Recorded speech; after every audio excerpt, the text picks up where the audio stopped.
Assalamualaikum warahmatullahi wabarakatuh. Hari ini kita akan mempelajari tentang perbandingan peristiwa dan dinamika masa awal kemerdekaan dan era Orde Lama dengan praktek ideal Pancasila sebagai dasar negara dan pandangan hidup bangsa. Tujuan dari pembelajaran ini agar kita bisa membandingkan peristiwa dan dinamika yang terjadi di masyarakat dengan praktek Pancasila sebagai dasar negara dan pandangan hidup bangsa pada masa awal kemerdekaan dan masa Orde Baru. Jadi Pancasila itu memiliki dua pengertian pokok, yaitu sebagai dasar negara dan pandangan hidup bangsa. Kailan dalam buku Pancasila Yuridis Kenegaraan menjelaskan bahwa Pancasila berkedudukan sebagai pandangan hidup bangsa dan memegang fungsi pokok sebagai dasar negara. Fungsi dan kedudukan Pancasila tersebut menjadikan alasan penting diterapkannya Pancasila dalam kehidupan bermasyarakat, berbangsa, dan bernegara.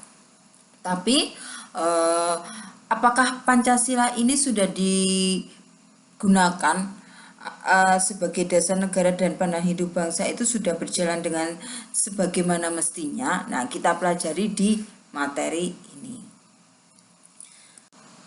Nah, apabila kalian melihat gambar ini, apa yang tergambarkan? Nah, pasti yang tergambarkan Presiden Soekarno dan peristiwa Orde Lama, ya, Orde Lama identik dengan Presiden Soekarno, atau kebalikannya, Presiden Soekarno identik dengan Orde Lama.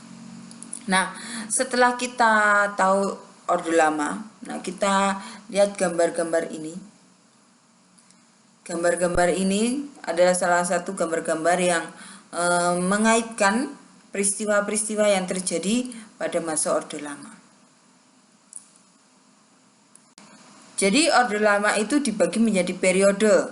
Yang pertama periode tahun 1945 sampai 1950, yaitu awal kemerdekaan. Yang kedua periode tahun 1950 sampai 1959. Kemudian periode yang ketiga, periode tahun 1959 sampai 1965. Nah, di periode 1945 sampai 1950 ada beberapa peristiwa yang terjadi.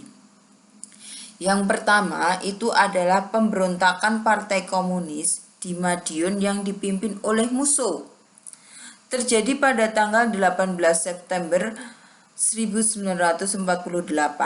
Jadi aksi pemberontakan dipimpin oleh Musso ini bertujuan untuk mendirikan negara Soviet Indonesia berideologi komunis.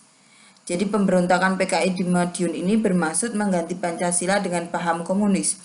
Tapi saat tanggal 30 September 1948, Madiun berhasil direbut kembali oleh tentara Indonesia yang dibantu oleh rakyat. Jadi pemberontakan ini bisa digagalkan. Yang kedua, peristiwa atau pemberontakan Darul Islam, Tentara Islam Indonesia yang dipimpin oleh Sekar Maji Marijan Kartosuwiryo.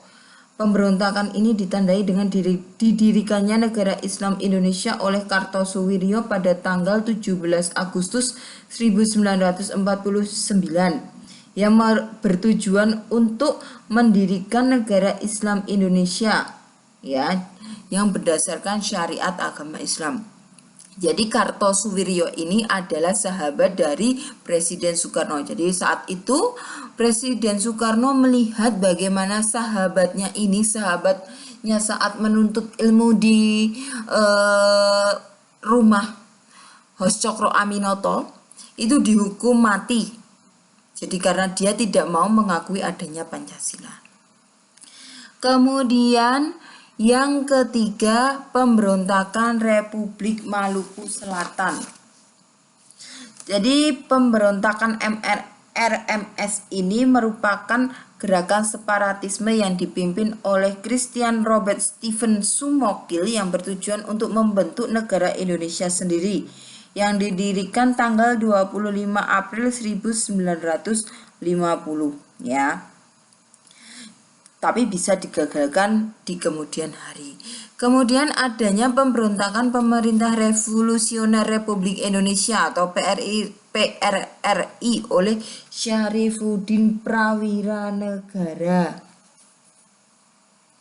Jadi pemberontakan ini terjadi di Sumatera dan Sulawesi. Gerakan ini merupakan bentuk koreksi pemerintah pusat, jadi pergolakan tokoh-tokoh di daerah karena pemerintah pusat ini dianggap sudah melanggar undang-undang dan pemerintahannya itu sentralistis, terpusat, sehingga daerah-daerah pembangunan di daerah-daerah yang masih jauh itu kurang. Jadi ketidakadilan, mereka merasa tidak adil dalam pembangunan di segala bidang, ada ekonomi, pendidikan, kesehatan, dan lain sebagainya, sarana dan prasarana, infrastruktur. Mereka itu merasa kurang diperhatikan oleh pemerintah pusat. Jadi mereka memiliki inisiatif untuk memperbaiki pemerintahan di Indonesia. Kemudian adanya pemberontakan Angkatan Perang Ratu Andil oleh Raymond Westerling. Jadi pemberontakan ini terjadi tanggal 15 Januari 1949.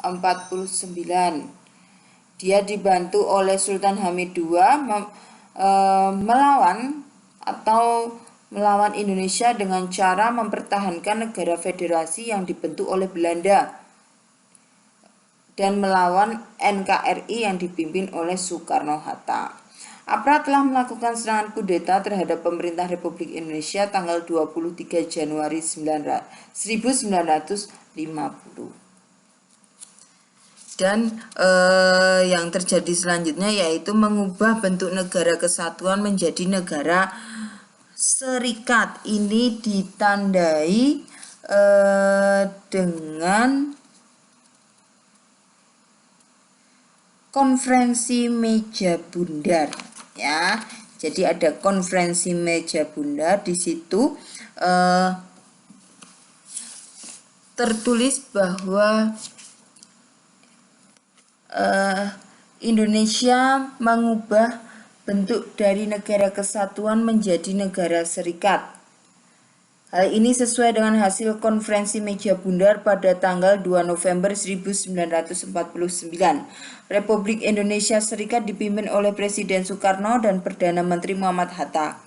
Konstitusi yang digunakan adalah konstitusi RIS. Tapi karena ada banyak dorongan untuk membubarkan negara RIS, jadi sejak awal tahun 1950, yaitu tepatnya tanggal 15 Agustus 1950, Presiden RIS mengumumkan piagam pernyataan terbentuknya negara kesatuan dan menandatangani UUDS yang disusun oleh negara bagian RIS.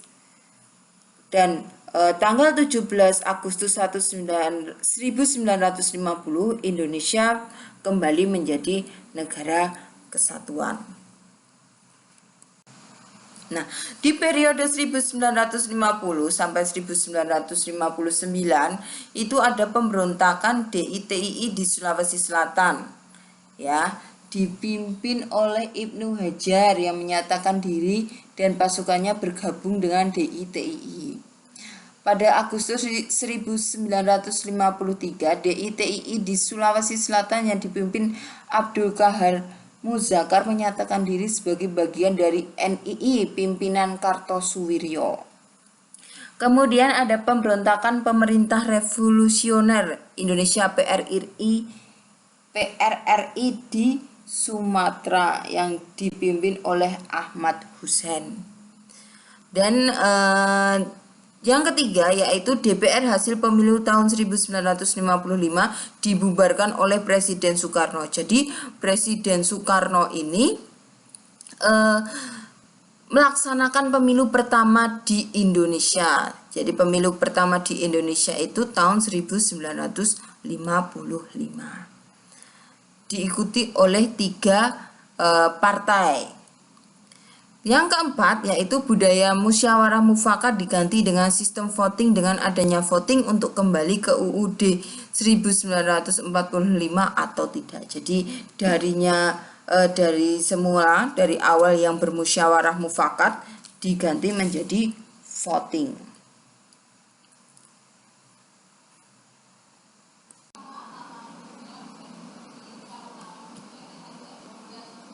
Resum.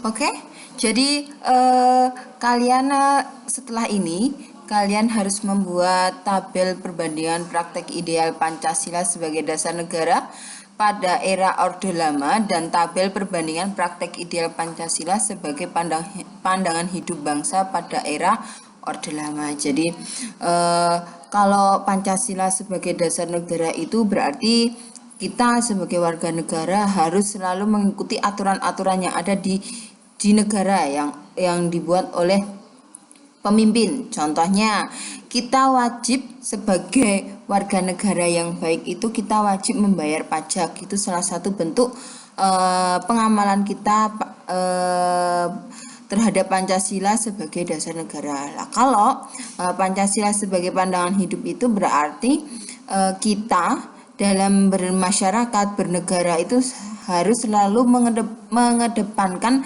nilai-nilai yang ada di dalam Pancasila. Seumpama kita menghormati teman kita yang sedang beribadah sesuai dengan agamanya, itu kita mengamalkan Pancasila sebagai pandangan hidup.